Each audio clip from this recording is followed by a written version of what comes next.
right, Nevada early voting is underway formally for Saturday's caucuses, although this past Saturday was when it could start, and a record number of 18,000 turned out for that first opportunity to weigh in on this presidential contest. It is a caucus, much like Iowa, but without that SMART app. That was, of course, the problem of great concern and criticism in Iowa. Meanwhile, Michael Bloomberg is out with two new ads today.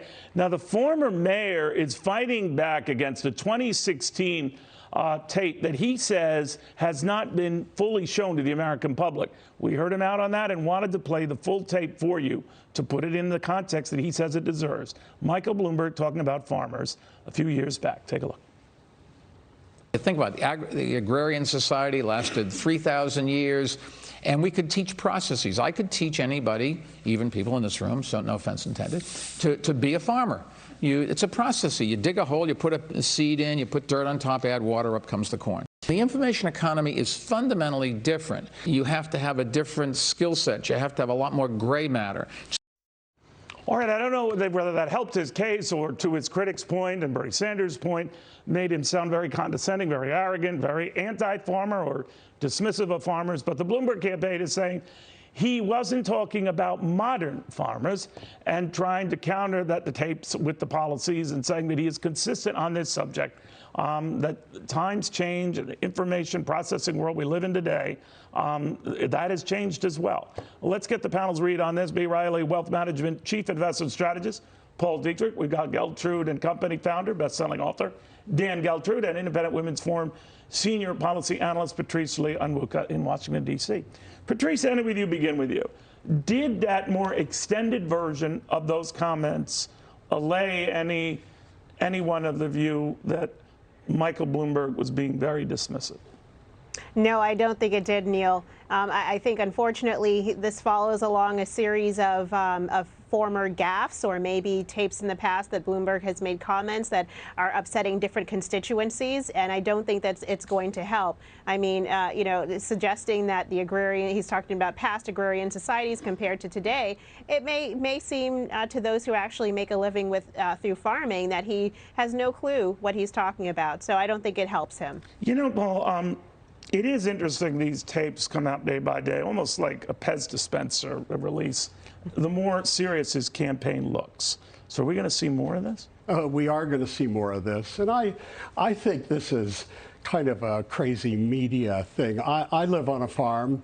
I'm from the Midwest. You know, what he said is, it's not, I do not believe that's going to be insulting to farmers. It's insulting to the elites here in New York and well, if you're Washington, telling a farmer, you just plop something in the dirt and watch it grow. Well, you know, it's a simplistic view, but everyone knows well, that's the very basically definition, how that's it the works. Definition of condescending. Exactly. Right? Exactly. Well, no, we don't know. Right. Yeah.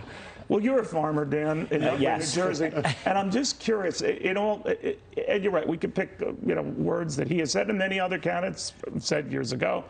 And this shows that he's a serious candidate if they keep pulling this stuff out. But it's there. Look, Neil, he is only a serious candidate because he's got $60 billion. He's not charismatic. Those comments that he made right there goes to the heart of what everyone is going to say about him.